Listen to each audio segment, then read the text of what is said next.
Com certeza está muito interessante, né? Olhar para esse salmo. Ele tem uma dinâmica, a gente precisa entender isso. Os salmos têm uma dinâmica. Às vezes eles parecem repetitivos, eles insistem num determinado tema, num determinado ponto. Aqui tem alguns textos que parecem que se repetem, mas é a ideia da afirmação. Isso é tão verdadeiro, é tão certo, que isso precisa ficar gravado na nossa mente. Se a gente continuar a partir do verso 12 aqui, que foi onde nós paramos, o texto vai dizer assim: trama o ímpio contra o justo, e ele range os dentes. Por quê? Porque o justo é o ponto fora da curva para o ímpio. Nem o ímpio gosta do justo. O ímpio não gosta de quem vive corretamente. Por exemplo, há uns anos atrás, eu ouvi de uma pessoa que estava num determinado posto político. E, por ele não aceitar a corrupção, os seus colegas, entre aspas aqui, né, se rebelaram contra ele e começaram a persegui-lo dentro do ambiente político em que ele se encontrava. Por quê? Porque ele não quis receber propina.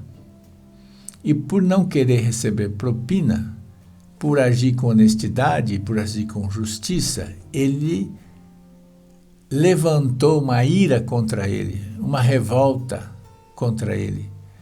É um ambiente, o ambiente do ímpio não permite o justo.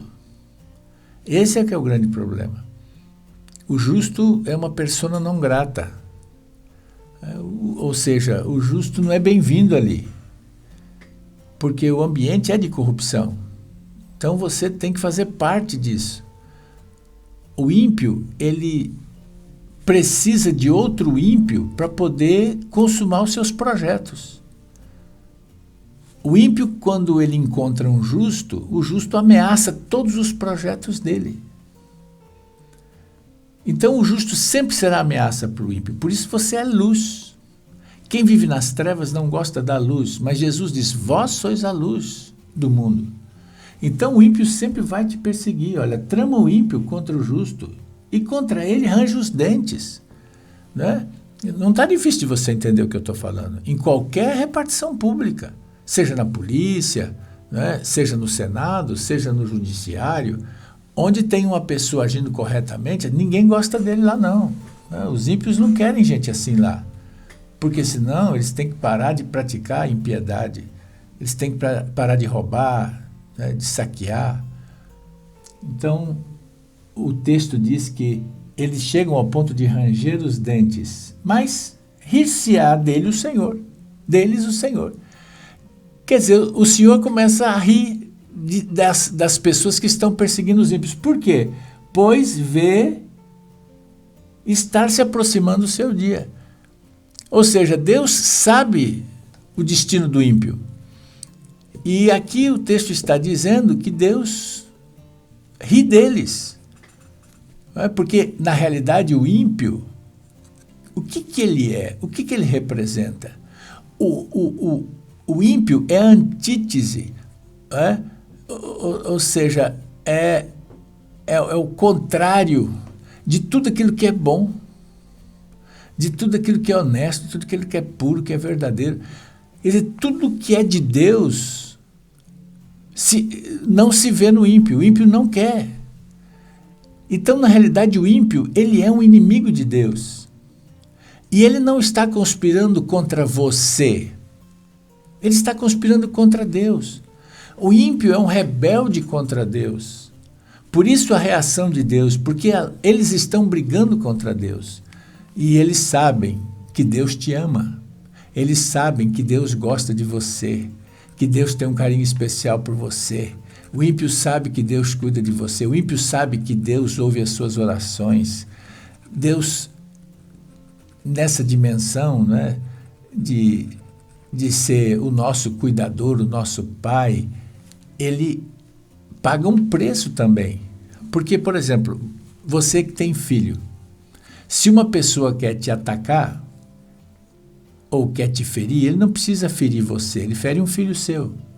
Porque ferindo o seu filho, ele fere você mais profundamente. Tem dor que no filho é maior do que na gente. Então, se a gente pudesse trocar de lugar com os nossos filhos em alguma situação, nós trocaríamos. Porque vê-los sofrendo é mais difícil para a gente. O diabo sabe disso. Então, o diabo nos faz sofrer, não é porque a gente é alguma coisa, não, irmão. O diabo faz você sofrer, não é porque ele gosta, é porque ele tem raiva de você. Não, você não é nada para ele.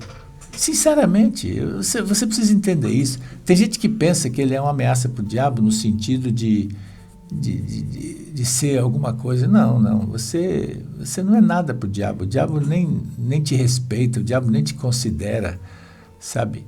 O diabo não tem respeito por ninguém. Nem a Deus ele respeita. Vai respeitar você? Né? Você lembra quando Jesus veio ao mundo e Jesus vai expulsar o demônio do menino? E você vê como ele resiste? Como é que o diabo vai resistir Jesus? Não é? Pois ele resistiu. Ele não queria sair.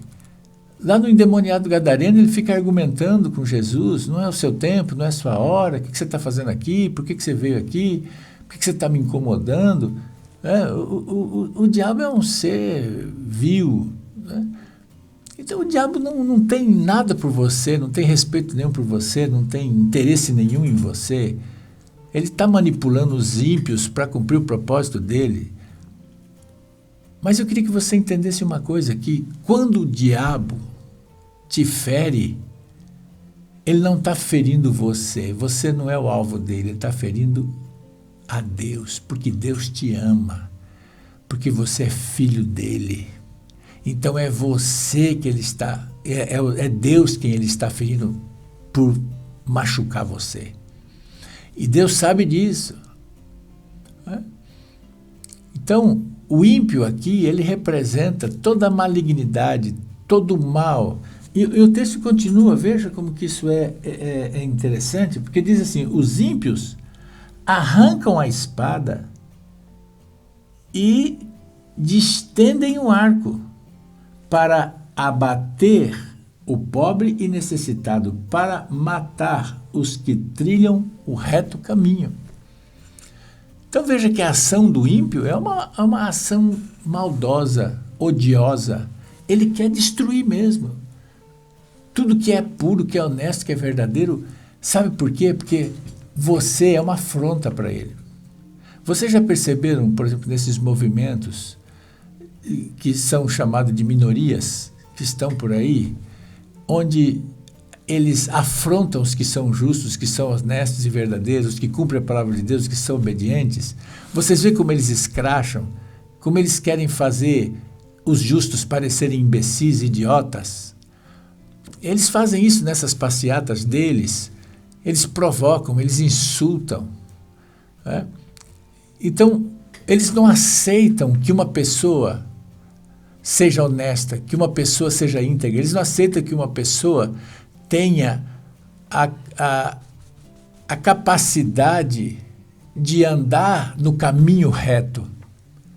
Para ele, todos são hipócritas, todos são falsos, todos são mentirosos. Não é? Todos nós somos limitados, é verdade. Mas são falsos e mentirosos aqueles que não se desafiam. Nós nos desafiamos, sim. A gente luta para ser melhor. A gente sabe que é fraco, a gente sabe que é pequeno. Mas isso não nos conforma. Nós lutamos para sermos melhores do que somos. E nós lutamos para sermos mais parecidos com Deus em tudo. E isso incomoda o diabo. Isso incomoda o ímpio. Por quê? Por isso que eu estou dizendo. Porque o ímpio não quer nada que se pareça com Deus. O diabo não quer isso. E quando você faz isso, ele vem, ele se arma contra você, é flecha, é espada, é tudo para te abater, para matar você. Assim, a sua espada, porém, lhes transpassará o próprio coração. Sabe o que o texto está dizendo? Que eles morrerão pelas próprias armas deles. a própria espada deles. Aí ele fala, mais vale o pouco do justo que a abundância de muitos ímpios. Irmão, que bênção, seja justo. Sabe, não chore pelo pouco, não chore pelo pouco, porque Deus tem o poder de transformar o pouco em muito. O pouco com Deus é muito, e o muito sem Deus é nada. Isso que você tem que entender. Então eu queria muito que você fosse abençoado com essa convicção no teu coração, de que há uma perseguição sim contra você, mas não é porque é você, é porque Deus ama você, porque você é um filho de Deus, e por ser filho dele, você sempre será caçado pelo ímpio. Ele vai ter ódio de você, inveja de você, ele vai tentar te denigrir, te diminuir, e você não pode aceitar isso. Você não pode aceitar um padrão menor. Seja fiel. Servo bom e fiel, no pouco foste fiel, no muito te colocarei. E os ímpios, infelizmente, né, por serem ímpios, eles vão morrer com o próprio veneno. Deus te abençoe, um beijo no coração.